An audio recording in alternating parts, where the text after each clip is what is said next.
And now, Houston, Texas, make some noise because the time for talk is over. It's time to unleash the fury. Hey guys, welcome into the show. Boom. Yeah. Glad I didn't even have the OnlyFans feed up today, so we didn't record any of that. So that's probably for the best. Yeah. Probably OnlyFans may have appreciated some. Yeah. Hey guys, make sure you follow our OnlyFans. OnlyFans.com/FuryFighting.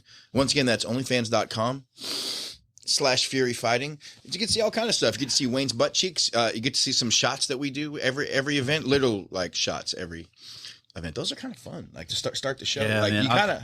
That's one tradition that I kind of appreciate, man. The pre-show shot that we started doing, and then like before we go with the main card, we do another one. Yeah, it helps, man. Yeah, it helps and it smooths you out. You get to do we get to do a little promo, get some of the energy flowing. Man. So some of the promos we've started cutting are a little fun. I like that. You know, our tag team champ promo, that was fun. I will say Wayne cuts a mean promo. Wayne it's standing up there with someone like, because you've been in the wrestling industry for how long now? No, man. I've been out of it for a little bit now, but man, since like 2008, 2009. And you followed it your whole life too. Oh, yeah. So I remember the first time like we would go do these shot stuff, and I'm always, I think I'm doing well. Yeah, you did good. I think I'm having a good time with it. And then I hear Wayne going, I'm like, this dude is so smooth. Like that is, I was like, why didn't I say that? I'm yelling at people. You're too kind.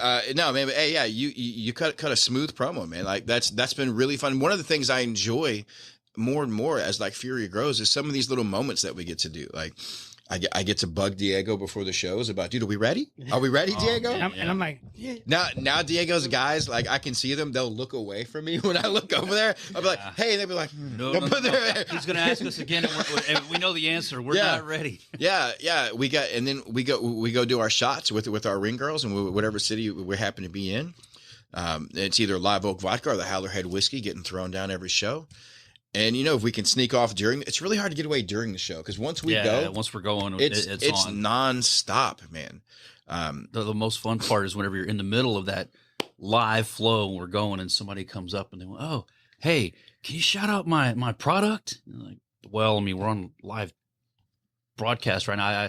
I can't really plug that right now, but you know, we'll get you when we can. Or the idea that people don't understand that during the show we are working. It may not seem like it in that moment, but we're working and everyone wants to have a conversation.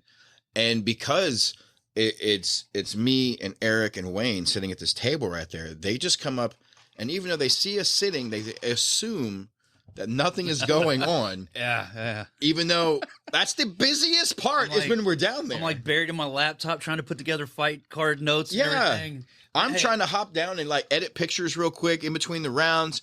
I'm making sure that like, hey, our cameras are still going. I'm looking over at Diego, making sure Diego's not killing anybody. Rich is yet. Down from his perch now. I can ask him the 74 things that I've been thinking about and waiting on. Yeah, or I'll have someone come up. The thing recently has been they'll come up to me and they'll be like, hey, when you talk to Eric, I'm like, what do you mean when I talk to Eric? He's right here. Yeah. Like, bug him right now just because he's not here to say that. Don't come bug me. So, as you notice, Eric is so kind. He would never say that. He wouldn't. He would. I would. And continuously do. Please stop talking to me during shows. I have things to do. If I talk to you, talk to me. But otherwise, like, just act like I'm not there. Right. Would be helpful. Hey, man, this last show we had 11-12 Fury Challenger Series number 10. What a crazy ass night, man, dude. I mean, before we even dive into it, was it 2 weeks ago? We had like 22 fights. Oh, dude, 22 fights for the whole card. And by the time fight day showed up, card subject had changed. We're down to 10 fights, dude. This card the pull-out game was strong on this one.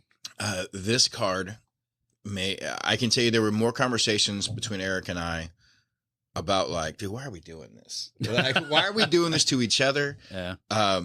You can only eat so many Tums and drink so many drinks before you're just like, I'm tired. Yeah. And that card was extremely frustrating. And the funny thing about it, we didn't think about it till after weigh-ins. We were kind of sitting there and we had left and we were talking on the phone and, man, glad that's over. We got these through. So we know we have these fights. Great. And then we realized that like this card that we're freaking out about, that is what we say is below our standards. Right. And below our standards as far as like number of fights. The quality was there, but the number of fights that we want to put on, because we want to put on a show for the fans. We want it to be an event when you come out. Plus, you know, we have so many fighters on our roster. We want to keep people busy. But when we were driving back, Eric reminded me, he's like, this is most people's regular card. Yeah. And it's not even this good. So most people have a card of, you know, less than 500 fighters on their card. Yeah. And that's their entire thing. Yeah. And we still had like a crazy main event, insane. Like our amateur fights are insane. So we're going to kind of highlight some of those real quick. But first of all, man, that's brought to you by Howlerhead Whiskey. Brought to you by Howlerhead Whiskey. I need you to clip that out because I'm definitely going to play that and let that go on the online somewhere. Yeah, thank you to Howlerhead Whiskey providing me with that burp this morning. The smoothest banana flavored whiskey you could possibly get ever. Yeah, we drink. I dare to say we sometimes drink a little too much. It feels like, but can it be? Well, I don't think you can drink too much though. I mean, you, maybe you can, but hey, listen, we haven't. Drink responsibly. Yeah. We won't, but you should drink responsibly.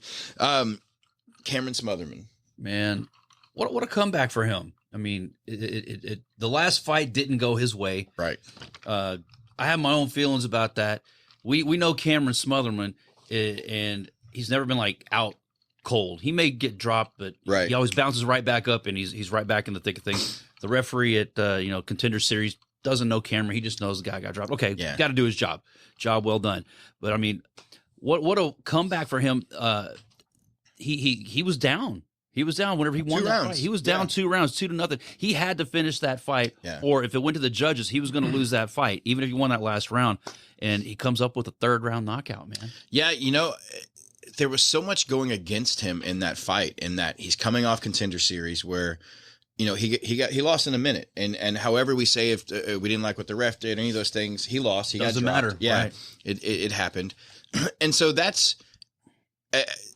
When you compete at that level, like, that sticks in your head, and you've got to be able to get past that. And you could see that in his eyes, man. Like at weigh-ins, he didn't look like the Cameron Smotherman that we're used to, and even like fight day, didn't look like the same guy walking out during intros and everything. If you think about he's been in his own head. I feel like for 2.5 rounds plus a minute and a half of Contender Series, his last basically 15 minutes of fighting was losing. You know, up until like he had his moments during the Mondo fight where he would catch Mondo here and there, but Mondo was able to, you know, great wrestling, able to through and get Cameron down and hold Cameron down, and do damage too. He wasn't just holding. He wasn't Cameron. just holding. He was doing some damage. Yeah. So it was. There was a lot going in there, and you could see, you know, Yanez and Rafion talking to him in the corner, and like, hey man, you got to finish. You got to finish. You got to let it go. You got to get out there. And I think this could be a big moment for Cameron in that he's an emotional guy. He's an emotional fighter.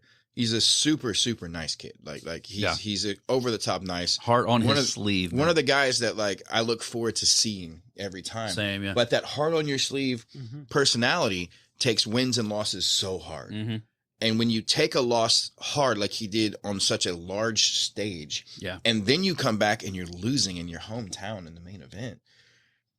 Dude, got to take a toll on you. He had every opportunity to just close it out and go and like I'm gonna lay here and knock it up. Yep. You know, because he got taken down in the 3rd too. Like he went, so he had every opportunity. He didn't get taken down. He stuffed him, but every opportunity to like quit.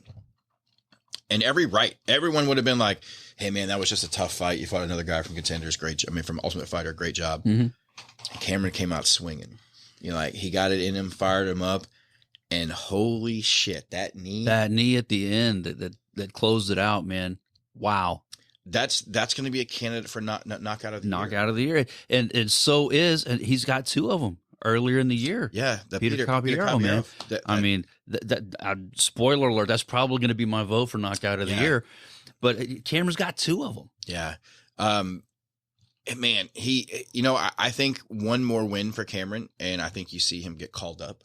He could get called up now based off of that performance. Yeah, but I think one more win. They love a finish. Yeah, and Sean Shelby likes Cameron. I mean, who doesn't? When you talk to him, who doesn't like him? It's impossible not. So I think his next fight, he should fight for us. I think you'll see him fight probably for the belt. I'm looking to match him up. We've got some fights that we're gonna announce. I don't think I can announce them just yet. Going down in January, that will clear up the 135 division a little bit more. Cool. And tell me who we can match up for the 135 belt. But Cameron Smothern will be on the other end of that unless he gets called up. So congratulations to Cameron Smothern, man. Awesome performance. Hell yeah. And props to Mondo Gutierrez. That was a good fight, man. That was. I mean, who wants to go against Mondo? There's no thanks.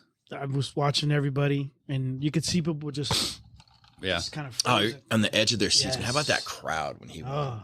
Oh yeah, it's electric, man. There's something about like we do these big venues, Boeing Tech Center and Techport, and when we do in Oklahoma, these big our Edinburgh, these big venues, and man, they look cool. Like it's a cool feeling. You walk in, oh look at this big ass venue, yeah. But there's something about that Escapade crowd. Escapade, man, and Cowboys. It's hard to beat those two venues, man. Man, hard to beat the vibe. And I think part of it is because they're on top of you. Right? Yeah, and you're fighting, and there's a second row, and they're all looking down into the cage, man, and they're going nuts and crazy. And in San Antonio, they're fighting in the streets. Yeah, and, no doubt. Yeah, and at Escapade, there's just fucking alcohol flying everywhere, man. And it is a crazy, intense feeling that man, thank you to this crowd because like you can feel it, like you can taste the energy from this. It was even a lighter crowd. Yeah. Than what we're used to, what we typically have out, right. Probably because of the, fights that fell off. But I mean, even for a lighter crowd, I mean, the vibe is just electric at Escapade, man. Something about the vibe at that venue. Yeah. And this card had a bunch of finishes on it. So even as we move into our co-main event, with Shamik Harvey and, hey, is it Jomar Pack? I even asked him. Yes. I asked him, I was like, you sure? I'll say it. Nope, it's not Paak. There's no hiccup in there because of the hyphen. It's Jomar Pack. He confirmed it to me. So anyway, Jomar Pack can fight. Yeah, like those two dudes, scrappy. I didn't know a lot about Jomar coming into this fight. Is Jomar or Jovar? Jomar. I didn't know a lot about him coming into this fight. This was a matchup that Eric had made. And I knew about Shamik. I knew he had really good wrestling and good finishes. But for 2 rounds, I really wasn't sure who was winning that fight. There were moments back and forth for both fighters. Yeah. And the body work from Pac was awesome. Like he great hands, blistering fast boxing. Both of these guys kind of made a statement that they're here in this 125 division, but that rear naked choke finish from Harvey in the 3rd round was beautiful. Shut it down, man. If it would have gone to the judges, I mean, it would have been a split and you could have threw a quarter in the air and pick the winner. So. Man, it was a good fight and strong showing by both of them. Yeah, it was a great main event. Who do we have in our feature fight? Who was up next, Mr. Wayne? You got the cardies over here. We had Lance Wright, the boogeyman, taking on another personal favorite of mine, Baby Kanye, Trayvon Coker. Trayvon Coker has zero emotion except for smiling. Like that dude just walks out. Like once you get like one smile, like whenever he sees you with the camera, he'll give you a smile, and then he'll give me a little smile when I'm doing the intro because he knows that I like him and I like his style and whatnot. But man, tough fight, man. He took other than that, he's stone cold, man. He took on a seasoned vet in Lance Wright. Oh, you need a refill there, Diego? I do. Yeah, I see. Lance Wright, 8-fight veteran, going into this one, 5-3 record. Yeah, 2-1 on the record for Trayvon Coker, I believe. Right. Yes, you are correct.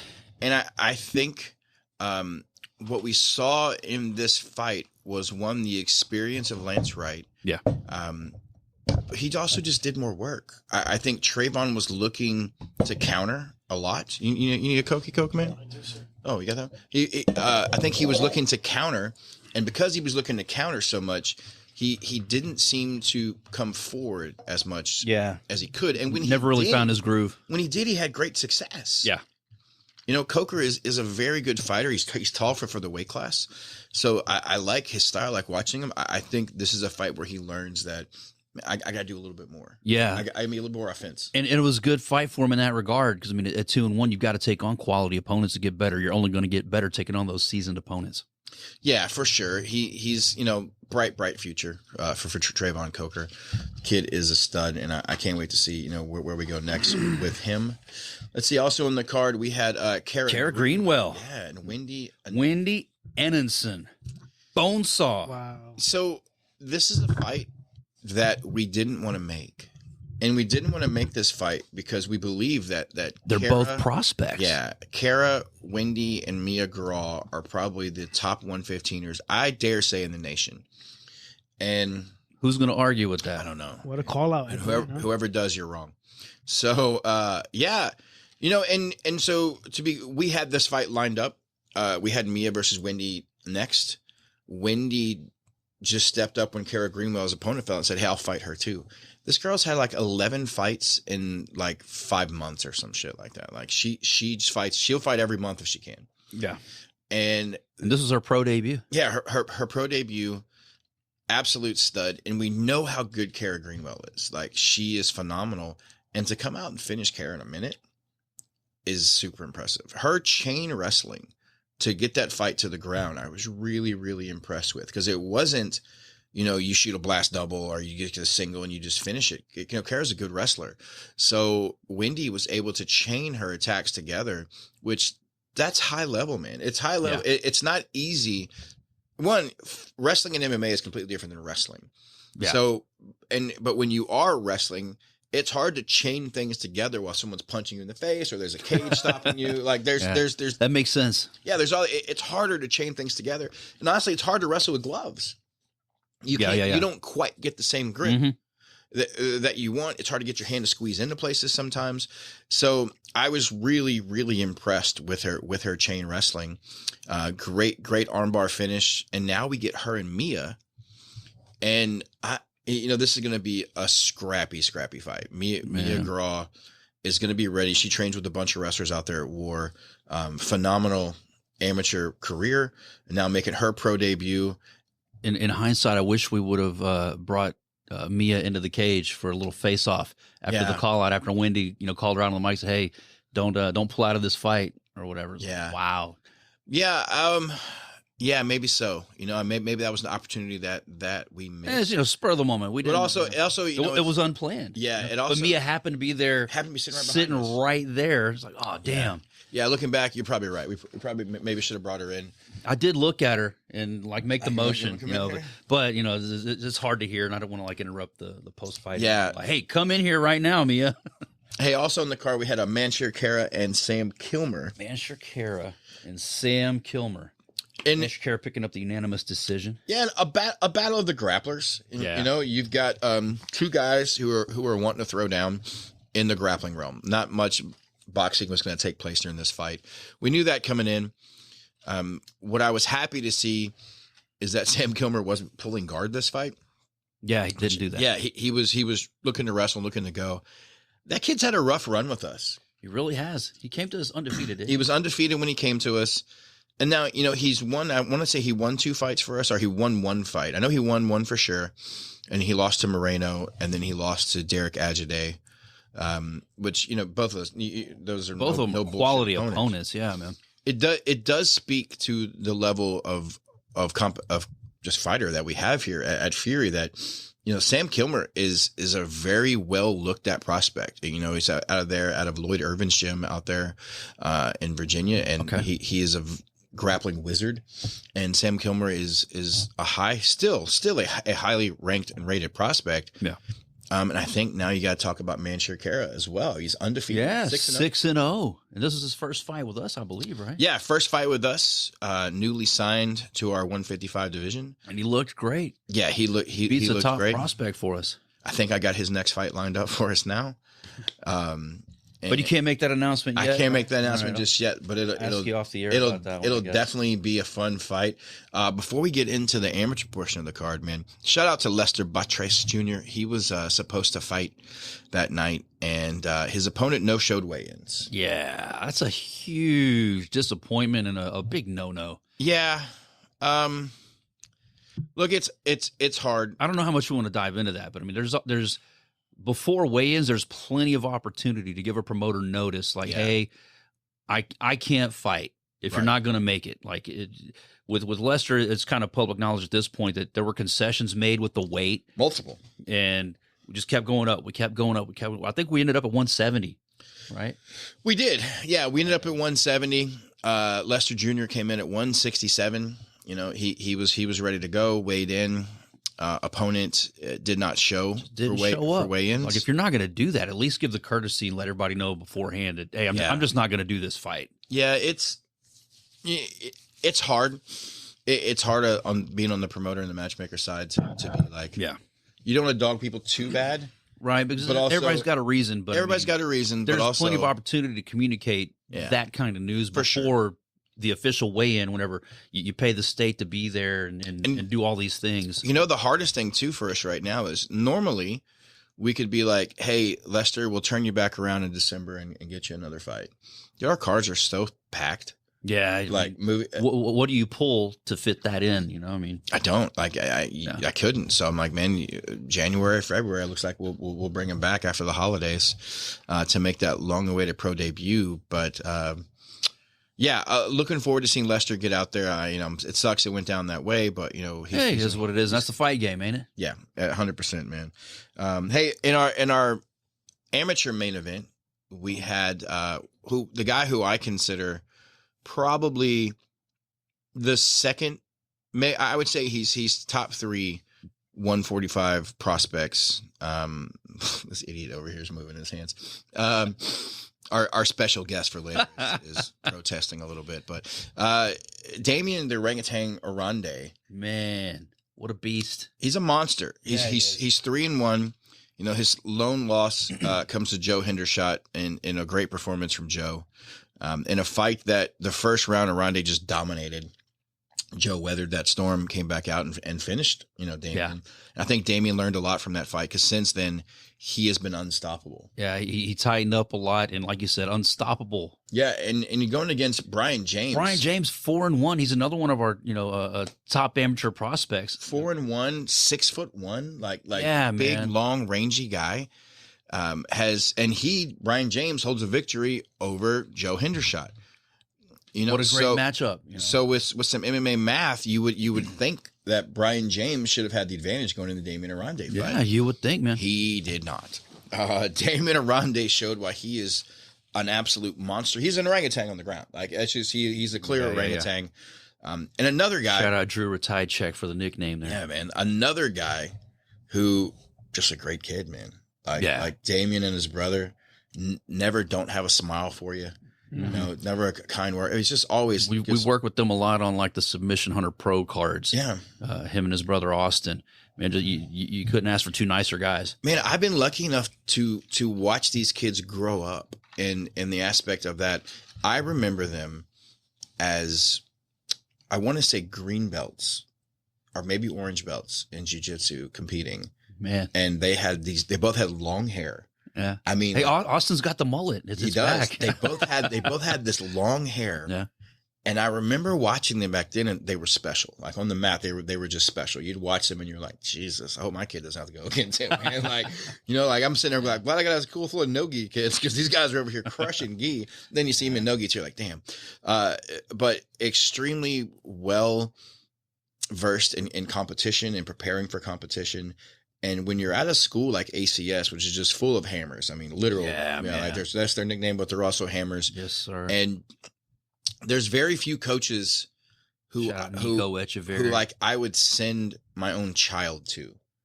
And Drew Ratajczyk and Nico are coaches that I would for sure. They are well versed in the game, very well rounded. Yeah. Mikey Patterson, another hammer out of ACS down there. Drew cares. Yeah, man. Drew cares about the success of his team, his guys, but he cares about you as a person too. So shout out to Drew Ratajczyk. Long time.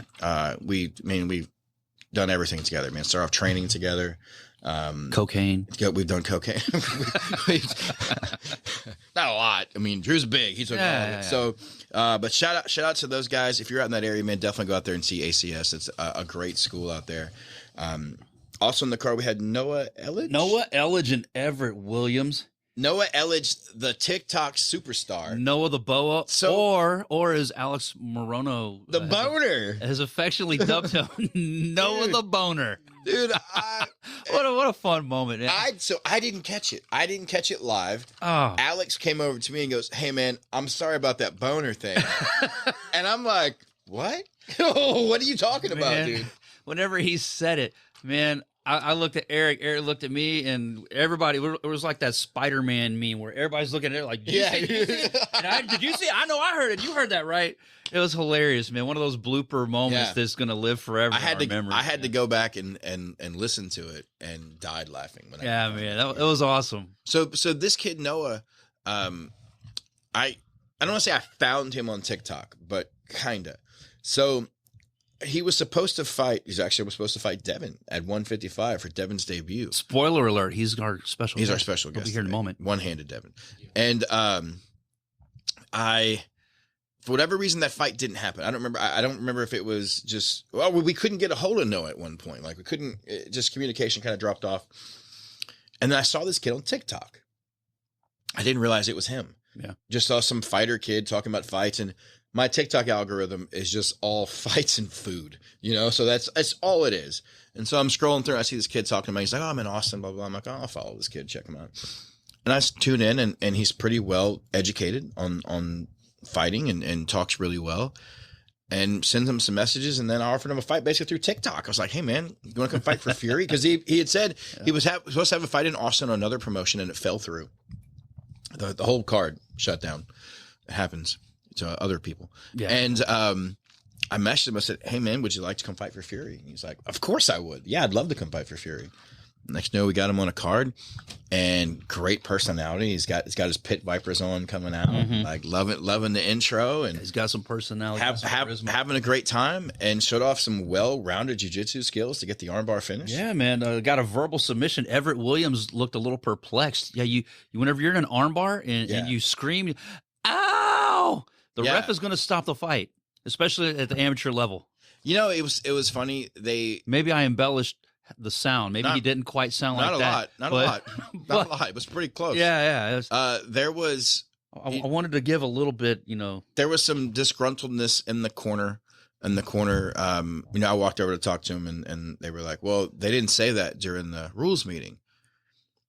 I'm 99% sure they do, but even if they don't, it's just you gotta know. It's a known thing. Yeah, like it's a verbal submission is when you scream out in pain. If you scream, if you're in so much pain, especially in an armbar, are you kidding me? It's the ref's job to protect you, keep the fighter safe. If he hears you howl in agony, he's gonna stop the fight. Yeah, and some of this goes to they are a newer team. I think they will learn from this. You'll learn. You'll figure it out. I'm not gonna bash a new team. It's not pro wrestling. Don't sell the armbar. Yeah. All right. Yeah, exactly. Don't pound the mat and scream. Yeah. You gotta walk away from that bad boy. Bad for business. And then also we had Oliver, Tanner Marsh and Anthony Moore. Did we have Oliver Cortez and Jaden McKinnon? Did we? I mean, I don't know. Maybe. I was stuck to the other card. There we go. Oh, Oliver Cortez, Jaden McKinnon. God damn, dude, your memory is like flawless. I'm just drinking early. Yeah. Oliver Cortez and Jaden McKinnon. Cortez 3-1 out of ACS, and took this fight super short notice. We lost the opponents for Jaden, and what a scrap, man! Good scrappy fight for both guys. Yeah, man. They go 3 rounds. Jaden McKinnon gets the unanimous decision. Yeah, good fight, fun fight all the way around. Jaden McKinnon, I'm excited to see him at 170. And then did we kick off the night with Tanner Marsh and Anthony Moore? Tanner Marsh and Anthony Moore was our second fight. Ooh, I don't remember who started this. Jose Felipe and Donnell Williams opened things up. Oh, you know what? That was a crazy fight too. So like that fight, they were both had opponents at different weight classes originally. Both opponents missed weight or something, and we ended up. Philippe ended up. Is it Philippe? How do I say his name? Jose Felipe is what I was calling him, and he never corrected me. He had to drink a bunch of water to gain weight. To make weight? To come up to fight. Wow. So I want to say it's a good problem to have. He came up to 41, and the other guy weighed 48. So like they had to get within like 8 pounds, 7 or 8 pounds of each other. Yeah, Felipe weighed in 140.2, and Donnell was 146.6. Yeah. So you know they came up and props to both guys for taking the fight basically at weigh-ins. They both took the fight at weigh-ins, and Jose Felipe picks up the split decision. That was a fun, scrappy fight back and forth, man. Debut fight for both guys, so shout out to both of those guys. And then Tanner Marsh and Anthony Moore. Again, another ACS stud coming out there with Tanner Marsh, showed off his wrestling early in the fight. But big props to Anthony Moore. This kid is very good, training out there with Joe Solis and the guys at Texas Third Coast. And we learned, you know, we fought him in his debut. Chris Castillo out of my gym fought him, and we didn't know how good he was. Strong Style MMA, shout out. Like we didn't realize that the kid had hands, and Chris does not have hands. So it was a learning experience for Chris. Yeah, Chris. Luckily, Chris can wrestle his nuts off, so he had to in that fight. And then, of course, after this, Anthony and Chris become friends because Chris has to become friends with every person he fights, evidently.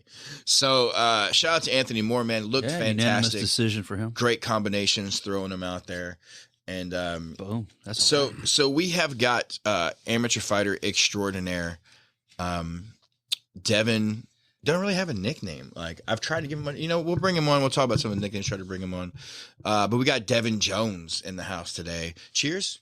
Devin Jones, baby. Our booze. Either way. Make some noise. Either way. Slide on in there. The one guy on the bench who won't have the dad bod pooch from this seating arrangement we've got. You forgot to say the best 145er and me fighter. Listen, I'm gonna be honest with you right now. Let me hear it. You got a loss in your last fight. But let's look at it. Yeah, go ahead. Let's look at it. Go ahead. Let's talk. Yes, I lost. Right. Yep. Cool. It's a learning Props to experience. Joe Hendershot. Yeah, shout out Joe Hendershot. But was I not whooping his ass before? There were moments. You had moments that you were winning. You also spent a lot of time on your back. I was chilling on my back. Let's be real. Joe Hendershot is an amazing... You know, whenever I'm chilling on my back, I like to take some shots. What was that? You say he's an amazing wrestler? He's an amazing wrestler. He is. dominated everybody before that in wrestling besides Damon Arande. Sure. Amazing grappler. Joe really couldn't do anything besides take me down. But, okay. I negated his grappling. I enjoy your confidence. For sure. I like that you feel that way. Mm-hmm. But let me also remind you, just for shits and giggles, that's part of the fight game. It's taking the other person down, and it's your job to get up. And if you don't get up... Hey, man, watch some Derek Lewis videos. Yeah. And just get up. Bro. Just stand up, man. I'll try. You know, but one of the things that I liked about that fight, if you guys remember, this was a fight that Devin asked for. And Devin called him out post-fight. In front of his coach. Yeah. In front of his coach. Alex Morono during the post-fight interview. And hey, props there, man. It takes a mad set of stones to do that. It's like, not only are you interviewing me right now, but you're also this guy's coach. I'm going to do a call out. Yeah, I was trying to get my revenge. He actually fought Chris Castillo. You were trying to avenge. It wasn't revenge. You were trying to avenge Chris's loss, right? Revenge. You were trying to take up for Baby Bro Strong Style MMA. And the next thing you know, they're best friends. It's just I know, right? It kind of deflates things whenever you want to kick a guy's ass for somebody else, and then they end up being friends. Like, what the hell am I even doing this for? I should have called out somebody else. I hate this guy. So, but it does go to show, if you want to fight the best, open your mouth. You have to ask for things. You have to, listen, man, Wayne and I talk about this all the time, and for young fighters, you need to stand in front of your mirror and say your name and say your gym over and over and over and over again, because if you cannot make people love you or hate you, they will not care about you. Get a reaction. You got to have a reaction. Get a reaction, man. Forgot where I was going to go. Thank you to Howlerhead Whiskey. I had a good thing lined up, and then it went because Rich distracted me with that promo course 101 right there. But yeah, you've got to be marketable. Number one, I mean, if you're going to make it in the pro ranks at the pro level, if you want people to pay to see you, you got to make them love you, or you got to make them hate you. And I saw like a little bit of, it's almost like superstar Billy Graham or something whenever you're doing the call out with Joe Hendershot. Yeah. You know, you like look in the camera and Joe Hendershot. It's like, oh shit, here we go. Yeah. And then got a little nervous. That's okay. You're out of breath. Yeah. I could not breathe. All right. Hey, and it could have been that too. I'll give you that. But hey, man, props for the presence and owning the moment. You know, I mean, you just competed and won a fight. So I mean, yeah, of course you're out of breath a little bit. But you gotta if you're trying to make it as a fighter, okay, number one, you have to be good. Yeah. Okay. But hey, there's a lot of guys that are good. Okay. If you want to be memorable, if you want to make money, you gotta make people love you, or you gotta make them hate you. Make them want to pay to see you beat everybody, or pay to see you get your ass kicked. One of the things that I really enjoy about guys who cut good promos, and there's three that come to mind right away: Izzy, Chael Sonnen, Conor McGregor, never left the cage without setting up their next fight. Man, they Chael is the best. Yeah, it was. Chael is the best. Chael opened up in Houston after beating Brian Stann in a minute. It broke my heart whenever he lost that fight to Anderson Silva, man. You absolutely suck. I'm like, listen, that's what you got to do. Yeah. And it did break my heart because I'm a massive Chael Sonnen fan. He had that fight won. It was his. He had done everything he said he was going to do. And then he Chael Sonnen that shit. And then he Chael Sonnen the fuck out of that shit.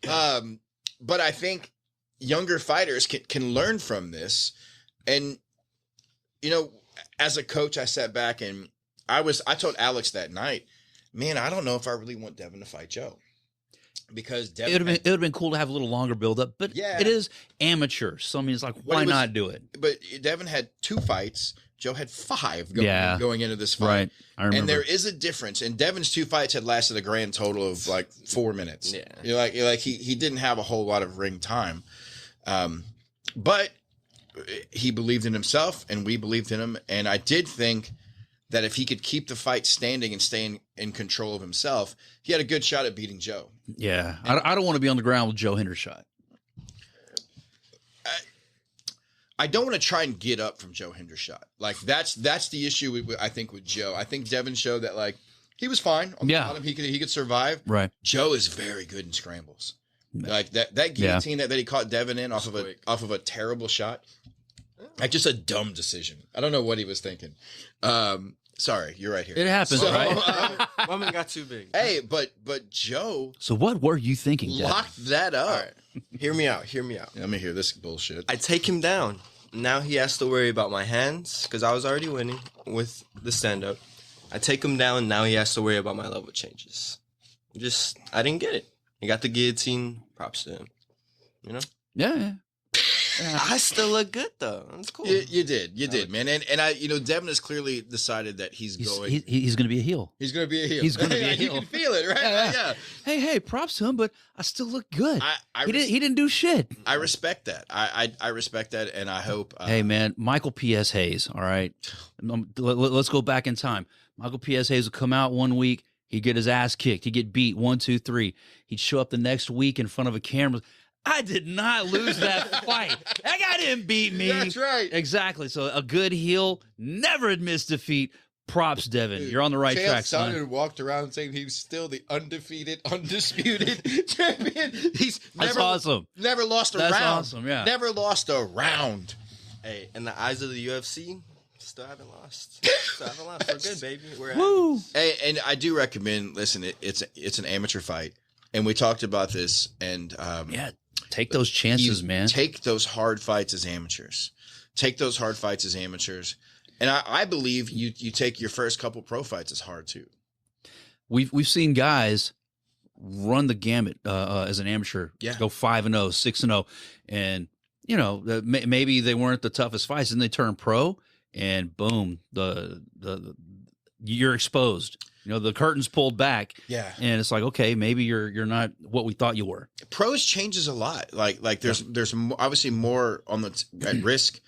There's more weapons that person can use, and the rounds are longer. And that does make a difference. Listen, if you've never fought and you want an idea of what it's like to fight, grab yourself a jump rope for 5 minutes. Every 15 seconds while you're jump roping, punch and kick something as hard as you can, and then have somebody throw a medicine ball back at you. Yeah, have somebody punch and kick you as hard as they can. Yeah, and then go back and to then go jumping back rope. to jump rope, and then do it again. Do it for and 5 then do it minutes. again, and then do it again. And it's fighting is like this repeated car crashes where you're driving, bam, you're driving, bam, bam, bam, driving. That's the Arn Anderson right there. That's what Yeah. Arn Anderson said about wrestling matches. Like, hey man, there's like every wrestling match is like a car crash. That's right. Constantly in that mat. Yeah. So you take those hard fights, take those long fights, take as many title fights as you can as an Emmy, and then get out there to your pros and you make it happen. And we got Heel Devin. We still need a nickname for him. I know. We'll work on it. We'll work on it. I gave him his first nickname was All Holes, which I thought. I remember that. A Sub Hunter. I remember that. Did we call him that? Yeah, you Sub called him Hunter? Devin All Holes Jones. All right, yeah. As Sub Hunter, I probably figured, why not? I went with. I tried to do Off White. I thought Off White was a good one. Coffee with Cream. Coffee with Cream is a pretty good one as well. What did we call it the other day? Like Showtime or something? Yeah. Somebody already has Light Skin Dynamite, so we can't call you that. Yeah. So, but we can play off of that though. Panda. Oh, I don't see Panda though. you black and white. I got a little extra. Definitely black and white. So like, what got you into fighting, Shitface? Really, I was just this obese 11-year-old kid moving to Houston. I grew up in Corpus Christi, and my dad was a big fight fan, so he took me to. Let's not say he was too big. He's only like 5'5". shout out to my guy. His dad's awesome. Yeah, his dad's he's dope. pretty cool, I guess. Yeah. I guess. Where was I? You're in Corpus Christi. Your dad's 5'5", and he took you to some fights. You saw fights. Yeah, we grew an inch. That's dope. So I started at the Athletic Performance Lab. There in Katy, something happened. It closed down. I think I had stopped a little bit before that. Just because, it felt like a chore. I was young. My dad wanted me to do it. But eventually, I missed it. I played football, got hurt, whatever. Didn't really like football anymore. And then I started seeing my friends get back into MMA, and I was like, I want to try it. I want to try it again. So when I was about 15, 16 years old, we had opened up Strong Style, or Rich did in that case. Yeah. He cleaned that up real quick. Devin decided to open the pocketbooks. You didn't do shit. What are you talking about? I walked in, saw Rich and Sam there. Didn't know who he was. Nope. They looked at me with a blank face. And I'm like, oh, okay. Introduced myself again, started training, started loving it. Here I am today. Gay. Wow. All right, damn. Only on Tuesdays and Thursdays. We covered a lot of ground, like right there. Yeah, man. So Okay, go ahead. Why do you keep fighting? Like, I know why you started fighting, but like, so you've been in there and you've had 3 fights. Mm-hmm. You've broken your hand twice. Yeah. Hey. Another injury. Look at this hand. Look at this scarred up. Oh, shit. Like, That's number 2. Damn. What do they? Damn, what did they have to do to you, man? No. All right, so walk us through the first car. First one? How'd that first one happen? First one, I actually don't know. The fight was maybe 30 seconds. All right, great story. Yeah, awesome story. But the surgery itself, the bone had actually snapped completely in half. So Okay. they put a plate in, got surgery, a few pins. Now it's just this stupid, ugly scar. You know? All right, boom. And then Joe Hendershot. Joe Hendershot's face is just extremely hard, I guess. It happens punching a Neanderthal. Yeah. Early second round, I think it was like the first punch I threw. Actually, it was a big overhand right. Didn't turn my hand over all the way. So, kind of Learning experience. yeah, broke half in half, and Wow. then throughout the fight, I kept hitting him. Obviously, couldn't just stop. You kept not rolling your hand over. So, my thumb ended up actually being broken into 4 different pieces. Damn, dude. And when I walked into the doctor's I office, hope your doctor was good at puzzles. dude, he saw the X-ray and said, and I quote, "Your hand is fucked." Like, we had Was no your idea. doctor Rich Burmaster? dude, I saw the X-ray and I was like, oh, you'll be all right. Fight next week. I'm like looking at scar number 2, and it looks like 4 like combined scars. Like he had to go in like a bunch of different angles or something.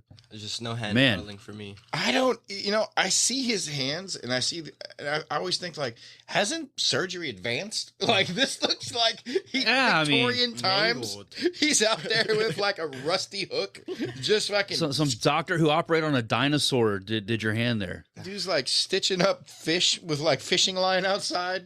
Still works. Thank you, Dr. So are you right-handed? I am right-handed. All right, so damn, I am, man. Like whenever you're on your downtime and you got a cast Nice. on, you got to learn how to do other things left-handed. Nah, I got Papa here for Well, me. I don't. His mom's gonna listen to this. I don't think she wants to hear that All part. right, yeah, okay. Yeah, Just kidding. So how much longer are you out with your Hopefully bitch fist? I can come back before the end of the year, but if not, Dr. Copes has said I'll be back mid-January.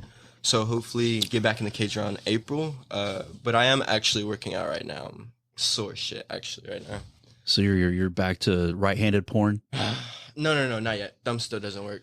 Okay, So But, like these 4 fingers are good. so Rich is still handling that for you then. And what's next? So, all right. So we wanted to bring you on and ask you some questions for the youths in the streets. Ooh, the youth. Yeah, Okay. I've got some questions for you that I would like to know that I don't quite understand. Okay. Let me hear it. What I don't understand your music. What is going on? Oh When God. you say your music, Yeah, you know exactly what I mean. Okay, You know we're, exactly we're, what we're I talking mean. about your youth, Yeah. like your age group, your The age music- range. music of the streets. Yes, please. Explain. Look at Diego. Like, please tell me. so are we talking about like the Tupacs? Tupac. Tupac ain't yours. No, He- it's not yours. Tupac ain't No, yours. I still claim him. Tupac ain't yours, man. He's before your generation. Hey, what year were you born? Classified. Is it- Tupac died in '96, man. Guys, if your year starts with a 2, you cannot. All right, that's all I'm saying. For you. That's all I'm saying. So, your age group, you don't have to necessarily claim the artist. I don't claim my age group. Though. That's the thing. You think you're an They- old they- soul? That's going to make this segment really suck. Yeah. We kind of need you A to bullshit help us out segment this has because become. what we're All right, trying to do we'll is try. understand. All right, we're so- trying to understand like the mumble rappers. Explain to us what. Hunna, hunna, hunna, Like, I know hunna, you know what- something, something, nothing. Every fucking song sounds just like this. You change shit. So help us understand that. When did it become something like that as Why- opposed to telling a Why story? do you like mumble rap? Yeah, why do you like mumble rap? So honestly, I feel like it's just the vibe. What vibe? Cause like everybody my age is pretty dumb, See, right? this is the vibe, the beat. They just like the sound of what they're hearing. No one listens They to don't the need a lyrics. story or some How do you not bullshit. listen to lyrics? I Golly. don't understand how you Ah, don't listen to lyrics. man. I Shed so many tears and lost so many years. Dun, lyrics dun, dun. tell a story. Man, hey, shout out to my boy MVP Hassan Assad and also Dwayne Swayze. Goddamn, download his shit. They still rap and they tell stories and it's great stuff.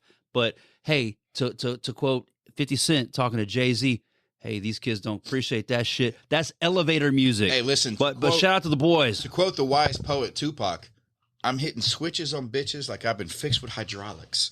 Are you kidding me?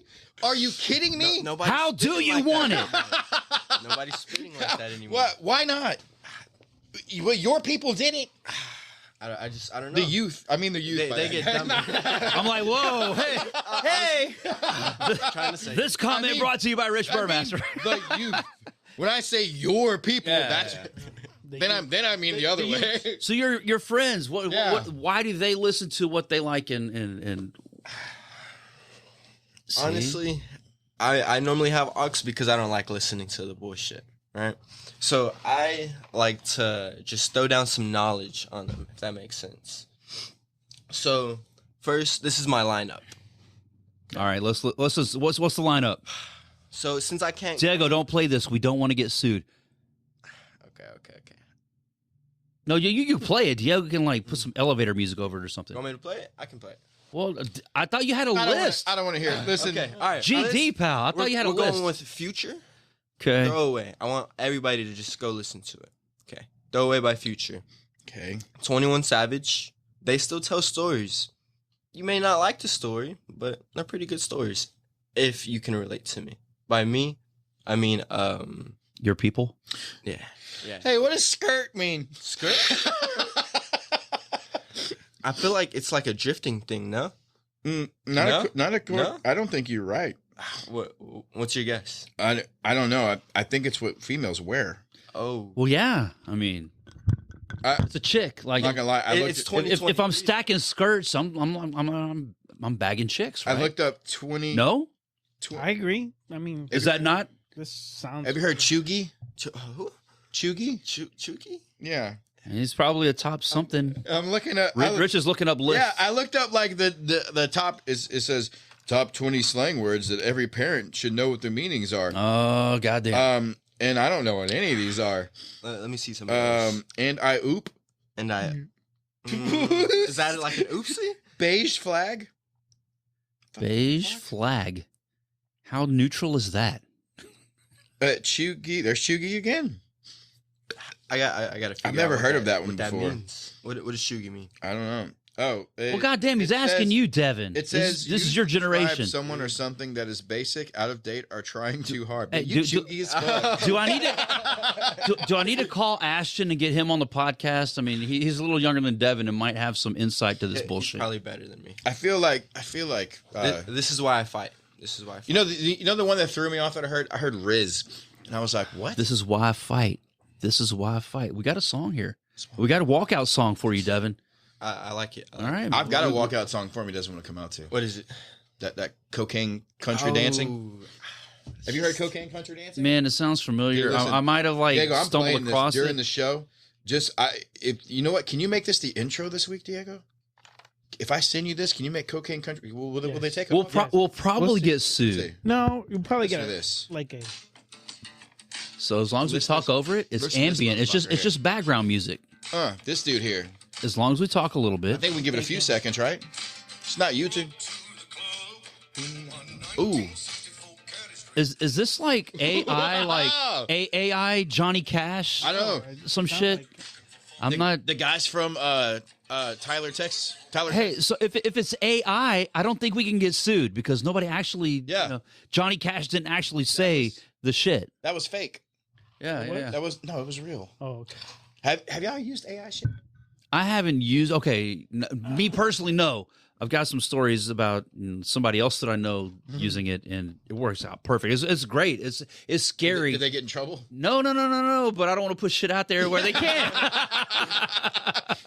So What about Diego? I do. For what? Like, hey, well, I know why Diego's using AI. these podcasts, we're not really here. Diego's Diego's like, hey, like- get four assholes talking about MMA. All of Diego's is Make tiny, it Make it Fury Championship Series 10. tiny hands, big titties. That's all. Right. So, like, what do you use AI for? Really for grammar, for my police, my job, the other job, Yeah. Clean my shit up. clean it up. Yeah. All right. Well, you use like And Chat then it's- GPT or something like yeah. that. Does it work with S? Hey, I wish he did that for our text messages in the group chat. would help. We're talking about, golly, man. Sometimes like, what is Diego trying to tell us right here? What the fuck does he mean? You know what? It's- Gimli I don't have the googly. cheaters sometimes, so I'm like, Yeah.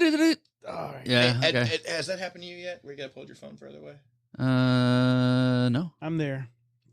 Diego, how old are you, Diego? 48. 60. Oh, 48. Wait, how do you weigh? Am I saying this on the air? No, you can. 32. 32. Right? How old do you think I am? Don't look a day over 33. All right, you got it right. Hey man, I had a moment in the cage with Joe Solis this past week, and he asked how old I was, and I told him, and he's like, "Man, you don't look a day over 32." I'm like, hey, well, back in the day, whenever I used to, Yeah. go out to the bars and stuff, whenever me and the girl talking about ages or whatnot, she said, "How old are you?" How old do you think I am? And whatever number she said, she was right. That's right. You're always right. But I'm knocking on Diego's door. I know at some point in the last, so I've always had perfect vision. Like I remember when I went to Me too. I remember when I went to MEPS and everything, you know, how you do all your Yes. tests, and I was like, fucking killing this. Remind me to go back to MEPS in a MEC. I had a question if this happened to you. So, and about 6 months ago, my wife tried to show me something on her phone, and she goes like this, and I went, "What the?" And I had to You pull know, it back. okay. maybe I've had that moment, dude. Mike Jackson was trying to show me some messages from Jake Shields. Yeah. Whenever all that shit was going on, and when he showed me in the cage, he like held the phone up, and I felt like it was way too close. I'm like, God damn, hold it. Move it back. But he held it really close, so I didn't think that it was a thing. But maybe I'm getting old. I So don't know. I did that, and then I've noticed myself doing that, and my wife the other day is like, maybe you need to get some like readers or something. I'm like, what? Are you? Maybe you just need to hold the phone a reasonable distance from my face. How about I'll just struggle through a book? You Yeah, know? That's why they make audiobooks in the first place. For real, man. All right, MEPS. Hey, so when you went to MEPS, you did the full physical, Yes, everything, yes. standing in line like a bunch of assholes. I think I had an anomaly of an experience, and I want to see this happen to anybody else. So we all know the cough drill, right? I didn't get to cough. This old lady, dude, she was every bit of 106. Like, she was the oldest thing in the building downtown. It was down. Yeah, so get over there, She's held enough balls. drop trowel, and she grabs them and says, "Push." And it's all this my life. It stood out to me. What? And yeah, dude. And she goes, Push what? She goes, "Push." And I like bent my knees, Like- and like dangled a little bit more, And she goes, "No, push," and like squeeze your belly and push like you're trying to poop. And I did. What? And they still, if you try it, they still What? tighten up when you do it. Man, hey, never. I mean, come But on. that's never happened again in my life. Every time the doctors have tried to grab my nuts. And I just think she was fucking with me. Man, I think I was gonna say she had to be fucking with you. Maybe like somebody got aroused one time when she said cough or something. She's like, "I'm not saying that anymore. We're gonna go with like push." I like you're trying to take a poop or something. Like that makes no sense to me. I did have in my mid-20s, I went to a doctor's physical, and male doctor slapped me on my butt. It's like the whole thing gets done, and I'm standing there, and I turn around, and he goes, "All right, man, you looking good?" I went, What? Bro, we don't do that. Good game. "Good, yeah." It was just. I've had these weird physical like moments, but it just felt so weird that like he good gamed me right there. And I felt like he knew he messed up too, because like after he did it, he just like gathered his shit and left the room. It's like, Shit. I gotta. Oops. No need to be here anymore. Oh, damn. That's not my guy. Oops. Yeah. Oh, hey, man. Well, congratulations. I've been molested a lot. Evidently, I don't know if that was for public knowledge. I was just curious. No one else has ever had to push. I never pushed. No. I coughed. No, it was cough. Turn your head, cough. Never like push. It was push. Wow. It was push. I don't have anything for that other than what I said earlier. I don't know, dude. That's weird. Uncomfortable now that I gotta figure this out. You gotta see. That's that Devin. That's not going to be on Google. Hey, so we've got coming up 12/3, our final show of the year. Man. Houston, Texas, we are bringing you an amazing card. We've got Nate Richardson taking on Arian Young in the main event. So our former champ, Nate Richardson. Man. Nate Richardson. We were just talking about him. Yep. Coming out, taking on Arian Young, one of the top prospects at 145 in the nation. So we're doing our contenders board for next year, where we start to see who we think we're going to send to contenders. And dude, we're like at 25 fighters right now. Now we'll probably lose 7 to early call-ups.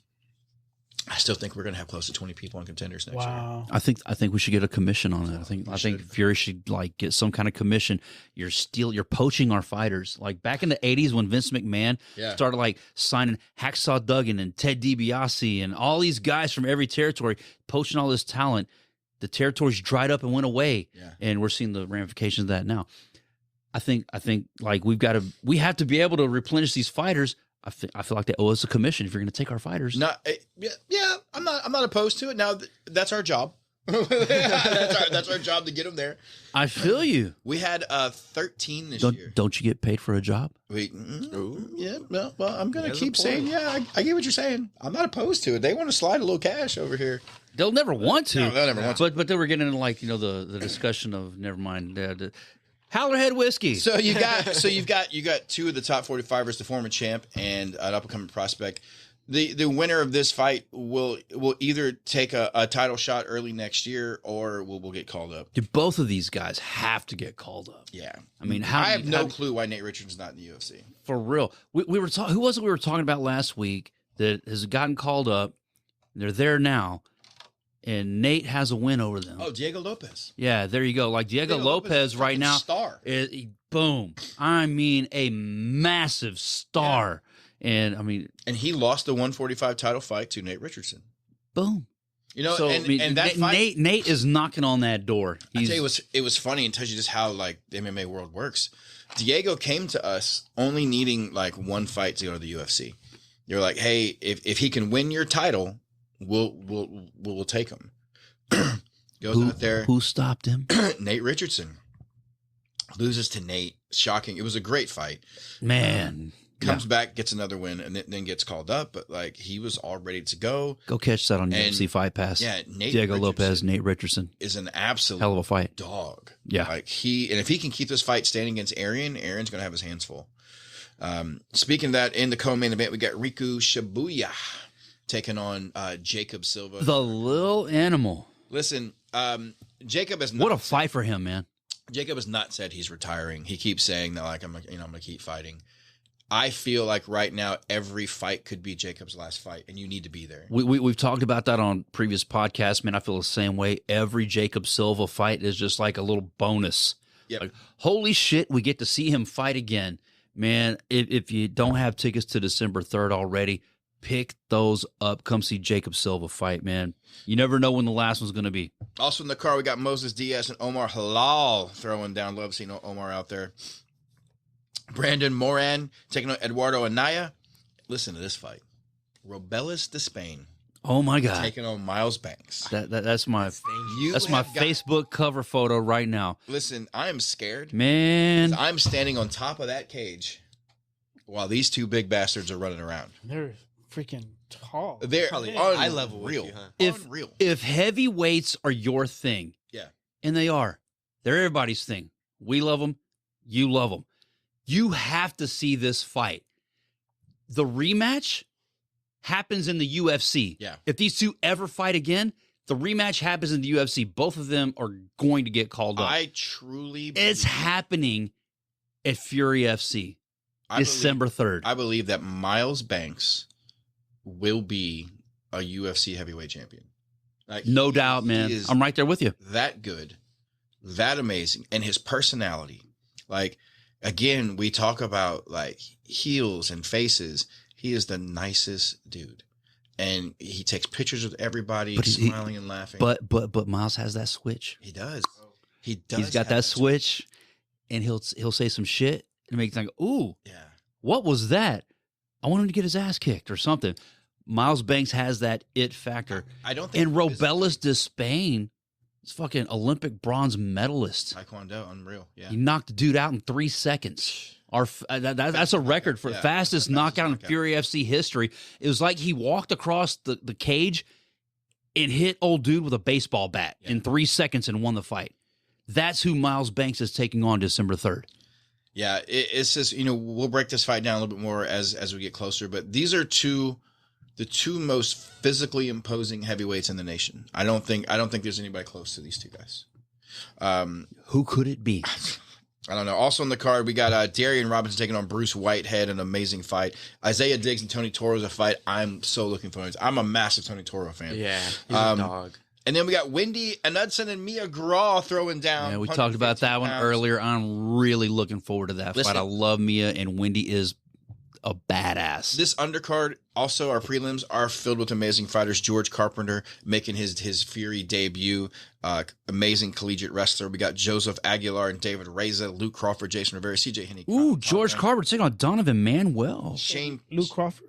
Yeah, Luke Crawford. What? Yeah, Luke Crawford is back. Shane Back? Keefe and Mitchell Cup.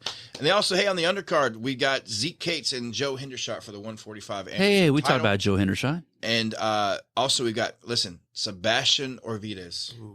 This kid is going to be the future.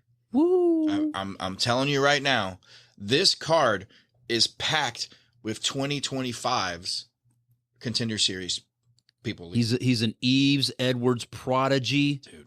Check him out December 3rd. Tony Torres Apontes Jiu-Jitsu out there like Urban Jungle. The kid is absolutely phenomenal. Hayden Bryars is on the card. Terrence Chapman. Like, this card is full. Hayden Bryars, former 135 champ. Yep.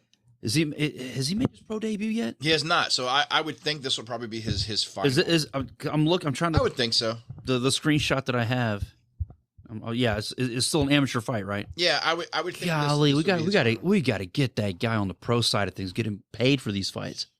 Hayden Bryars is phenomenal. Extremely fun to watch. Hey, Terrence Chapman. 12-3. Yeah, Terrence Chapman and Randy Gonzalez, right? Man, yeah, Terrence Chapman, Randy Gonzalez, heavyweight banger, 4-ounce prospect. Yeah, it's gonna be an amazing card. Terrence Chapman spoken into existence. Card?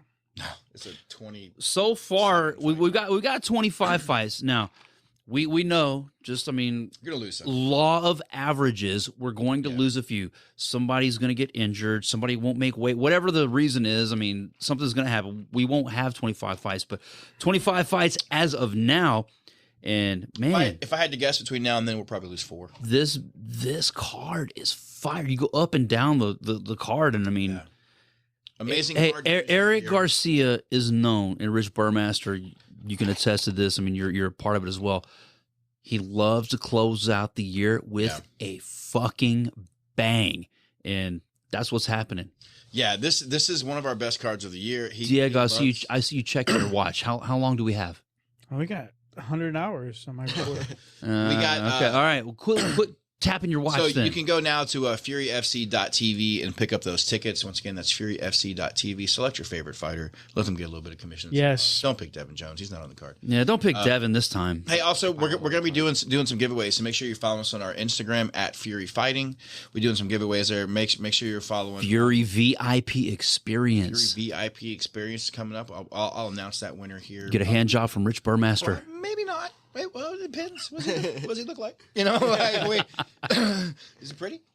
So we'll. Maybe he's groomed. Yeah, please be groomed. That threw me off a little bit. All right, so hand jobs, VIPs, get your tickets.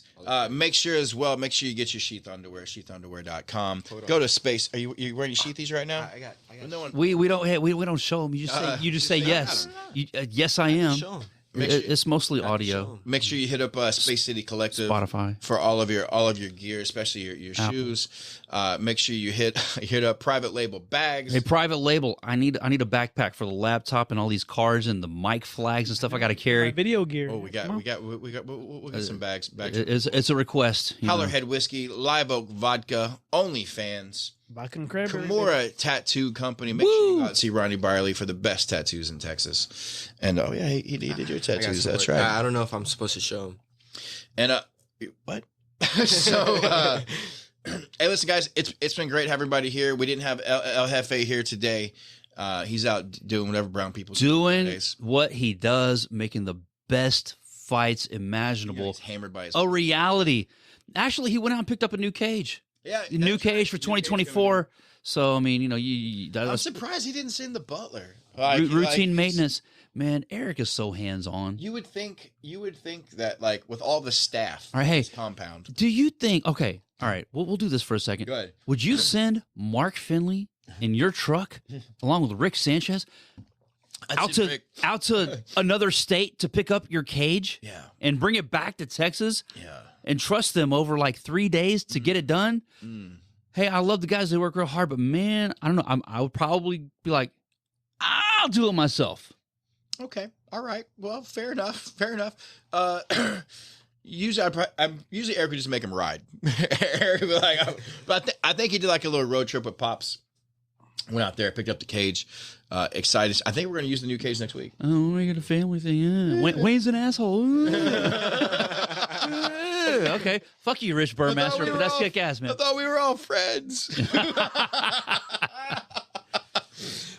yeah, so I mean, we'll be back next week. What Diego? When's this going to air? This weekend? No, we could do it probably. No, Saturday. it's Friday when we're recording this. This will probably air Wednesday next week. Oh, Diego.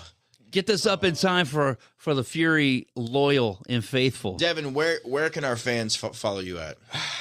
On Instagram, Devin DEVIN.Elijah. Say that slower. Do you not think people get spelled Devin? No, a lot of people actually Hey. spell it with an O. DEVON. Stupid. Devin. Yeah, it's just dumb. I know. Hey, People are dumb. Fuck, let's do that. A lot of people. Wayne, where would be surprised. can the fans find you at? wherever you want to find me, look, Google. I don't know. Diego. Fury. You guys suck, man. Listen, guys, you can follow me at Show Enough Stuff. Make sure you follow at Fury Fighting. Show no stuff on Instagram. Yeah. That's the only place to find him. You can find him on Facebook, but he doesn't do shit on there. Yeah, there, ever. There's no point. No, I just share Fury shit, so that's all I care about. Yep. So, hey, guys, we're done for the day. Hey guys, the time for talk is over. This has been Fury Unleashed.